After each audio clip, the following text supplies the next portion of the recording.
अस्सलाम वालेकुम नाज़रीन किराम, मैं हूं आपका होस्ट अयाज़म। नाज़रीन किराम, ख्वाजा आसिफ ने एस्टेब्लिशमेंट का किरदार सियासत से खत्म करने के लिए एक बड़ा अहम बयान दिया, वो मैं आपके सामने रखने के लिए जा रहा हूं। मरियम नवाज ने इमरान खान के हवाले से एक ख्वाहिश का इजहार किया और जनाब मोहतरम खुर्शीद शाह साहब ने पूरी कौम से एक बात पर माफी मांगी है। अब किस बात पर माफी मांगी है यह भी बताने के लिए जा रहा हूं, और आखिर में हम यह भी डिस्कस करेंगे कि नैब के जो कवानीन थे, जो उनकी अमेंडमेंट्स थी, उनको उड़ा दिया गया था। हमारे जो पहले चीफ जस्टिस थे वो दोबारा सुप्रीम कोर्ट के अंदर केस लगने के लिए जा रहा है, बेंच बन गया, उसके ऊपर क्या होने के लिए जा रहा है यह भी हम डिस्कस करते हैं। सबसे पहले नंबर पे आपको यह बता दूं कि जनाब मोहतरम इज्जत माब ख्वाजा आसिफ साहब ने एक बयान दिया, कहते हैं कि एस्टेब्लिशमेंट को सियासत से निकालना है तो सब मिलकर बैठें, सब मिलकर बैठे। अब सब कौन कौन है, क्योंकि 16 महीने में सब तो ये मिलकर बैठे हुए थे, सिर्फ इमरान खान बाहर थे, बाकी सारी सियासी पार्टियां जो वो मिलकर बैठी हुई थी, लेकिन ये किसी किस्म का कोई फॉर्मूला नहीं बना सके कि हमने किस तरीके से एस्टेब्लिशमेंट को सियासत से अलग रखें। देखें, खुद ये बैठते हैं, जैसे मिसाल के तौर पे मैं एक लेवल पे बात करता हूं, हम मान लेते हैं जी पहले नवाज शरीफ को एस्टेब्लिशमेंट लेके आई, फिर नवाज शरीफ को निकाला, फिर इमरान खान को एस्टेब्लिशमेंट लेके आई, फिर इमरान खान को निकाला, अब दोबारा नवाज शरीफ को एस्टेब्लिशमेंट लेके आ रही है, और फिर बाद में नवाज शरीफ को निकाल देंगे, कोई और आ जाएगा। तो ये सियासी पार्टियां क्या करेंगी, ये हमेशा इसी तरह के रोने रप्पे रोते रहेंगी। सबसे बड़ा मसला यह है कि हमारे अपने सियासतदानों का किसी किस्म का कोई कद काठ नहीं है, ये जा ही नहीं सकते आवाम के अंदर, ये बोल ही नहीं सकते, अपने पांव पे वजन नहीं डाल सकते। यही वजह है कि ये हमेशा सहारा ढूंढते हैं कि हमें कोई ना कोई सहारा दे और हम सिर्फ हुकूमत बना ले। कौम को कैसे उठाना है, कौम को शऊर कैसे देना, कौम तरक्की कैसे करेगी, कौम किस तरह पढ़े लिखेगी, इसका इनके साथ दूर दूर तक कोई ताल्लुक नहीं है। इनका ताल्लुक है अपने बिजनेसेस के साथ, अपने एम्पायर्स के साथ, बाहर दौलत लेके जानी है उसके साथ, और पाकिस्तान के सियासतदानों का कोई काम नहीं है। आगे आज मरियम नवाज साहिबा ने एक बड़ी अहम ख्वाहिश का इजहार कर दिया, कहती हैं कि इमरान खान की सियासत पर पाबंदी लगनी चाहिए और ताहयात पाबंदी लगनी चाहिए। अब देखें, ये वो मरियम नवाज साहब है कि जिन्होंने आज से पहले जो जो कुछ कहा वो हैरानकुन तौर पे पूरा हुआ, और यह भी कहा हुआ है कि जब इमरान खान ने कहा था कि हम मुकाबला करेंगे तो इन्होंने कहा था कि मैं देखूंगी तुम्हारी टिकट कौन लेता है। तो वो भी अब टाइम आ गया, इलेक्शन का ऐलान होने वाला है, तकरीबन टाइम फ्रेम तो आ गया कि उस टाइम फ्रेम में इलेक्शन हो जाएंगे। अब ये मरियम नवाज साहब क्यों कह रही हैं, ये एक बहुत बड़ा सवाल है कि क्यों ऐसा एक सियासी हरीफ कह रहा है कि जी मेरे सियासी हरीफ पे पाबंदी लगा दो और ताहयात पाबंदी लगा दो। उसकी वजह पता क्या, वजह यह है, ये नुसरत जवेद साहब ने मुनीब फरूक के शो के अंदर बैठ के एक बात की है, सना बुच्चा भी वहां बैठी हुई थी, उन्होंने कहा कि लाहौर के जलसे में लाहौरियों की तादाद 5% से ज्यादा नहीं थी, और जो इससे ज्यादा बताता है वो झूठ बोल रहा है। जब आप मीनार पाकिस्तान पे जलसा करें और पूरे पंजाब और पूरे पाकिस्तान से आप लोगों को इकट्ठा करके वहां पर लेकर आए, फिर भी एक बड़ा नंबर आप शो ना कर सकें, तो उसके बाद आपकी ख्वाहिश यही रह जाती है कि हमारे सियासी मुखालफ के ऊपर पाबंदी लगा दी जाए और ताहयात पाबंदी लगा दी जाए, क्योंकि आपको इस बात का इदराक हो चुका है, आप 200% श्योर हैं कि आप जब इलेक्शन वाले दिन जाएंगे तो अवाम आपको वोट नहीं देंगे।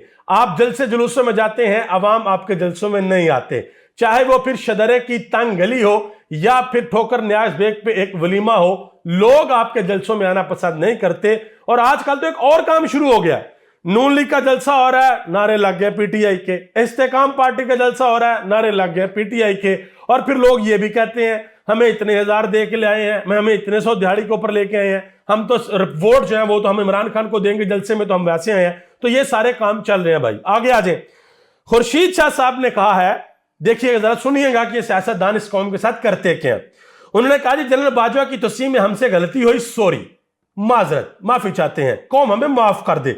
मजीद कहा कि पीडीएम हुकूमत का हिस्सा बनना हमारी गलती थी, कौम हमें माफ कर दे। याद रखिएगा, अगर इलेक्शन होते हैं, जो कि होते हुए इंशाल्लाह नजर आ रहे हैं, और पीपल्स पार्टी और नून लीग मिलकर हुकूमत बनाने की पोजीशन में आती है, ये 1 सेकंड नहीं लगाएंगे और हुकूमत के अंदर बैठ जाएंगे, और 5 साल अगर फिर भी इनसे कुछ नहीं होगा तो फिर ये कहेंगे सॉरी, माजरत, हम नून लीग के साथ बैठ गए, हमें नहीं बैठना चाहिए था। जो माफी अब मांगी है, 5 साल बाद दोबारा फिर यही माफी मांगेंगे, और ये नूरा कुश्ती पाकिस्तान की तारीख का हिस्सा है कि किस तरीके से चलती है। और दूसरी तरफ ये मैं आपको एक शादी कार्ड आपके सामने रखने लगा हूं, ये 28 अक्टूबर 2023 बरोजे हफ्ता ये शादी हुई है जी, और शादी कार्ड के ऊपर एक इबारत लिखी हुई है।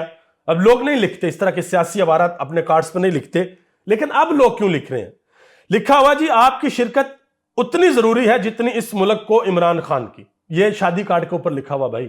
अब अल्लाह जानता है कि दूल्हा दुल्हन बच गए होंगे या पुलिस ने गिरफ्तार कर लिया होगा या नहीं जानता है। बहरहाल आप देखें कि लोगों का जो जहन है, लोगों की जो सपोर्ट है वो किस हद तक गई हुई है कि लोगों ने अपने रेस्टोरेंट्स के नाम इमरान खान के नाम पर रखे हुए हैं, लोगों ने रेस्टोरेंट्स के टेबल्स के ऊपर पीटीआई के झंडे लगाए हुए हैं। वजह क्या है?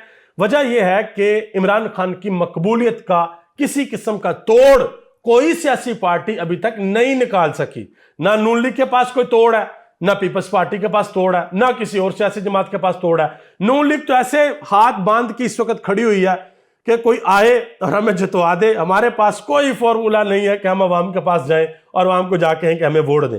आगे आ जाए जी, सुहेल वड़ाइच ने एक बड़ी अहम बात की है। उन्होंने कहा कि नवाज शरीफ को पता है कि अगर एस्टेब्लिशमेंट साथ ना दे तो उनको ना ही इक्तदार मिल सकता है और ना ही वो जेल से बाहर आ सकते थे। इमरान खान को हटाने में उस वक्त की एस्टेब्लिशमेंट बेसब्री हो गई थी। इमरान खान को हटाने से मईशत तबाह हो गई। मैं नहीं कह रहा, सुहेल वड़ाइच कह रहे हैं। मजीद उन्होंने कहा कि एस्टेब्लिशमेंट ए पॉलिटिकल है मगर सारे सियासी फैसले कर रही है। ये उन्होंने टीवी के ऊपर बैठ के रेहान तारक के शो में ये बात की है। आगे आ जाए जी, आखिर में दो और खबरें बड़ी अहम। एक खबर यह है कि आपको पता है कि नैब अमेंडमेंट्स जो है वो उड़ा दी गई थी। जो हमारे पहले चीफ जस्टिस थे उमर अता मदयाल, दोबारा जी अपील दायर हो गई है और बेंच बन गया। जस्टिस काजी फायज ईसा साहब है उसमें, जस्टिस अमीनुद्दीन खान है, जस्टिस जमाल खान मंदोखेल हैं, जस्टिस अतर मिनल्ला हैं और जस्टिस सैयद हसन अजहर रिजवी साहब है। अब देखना यह है कि जो नैब की अमेंडमेंट्स हैं वो रिवर्स होती हैं या बरकरार रहती हैं। यह पाकिस्तान की तारीख का एक बड़ा अहम केस होगा और बहुत बड़ा इम्तिहान भी होगा जस्टिस काजी फायज ईसा का। एक और खबर है जी, पाकिस्तान की जो नेशनल एयरलाइन है उनकी 349 यानी कि 350 फ्लाइट्स कैंसिल हो गई हैं सिर्फ इस वजह से कि उनके जो मामलात थे वो तय नहीं हो सके। जो फ्यूल वगैरह के मामलात, पैसे उधर उधर देने थे वो तय नहीं हो सके और 349 एयरलाइन जो फ्लाइट्स थी वो कैंसिल हो गई हैं।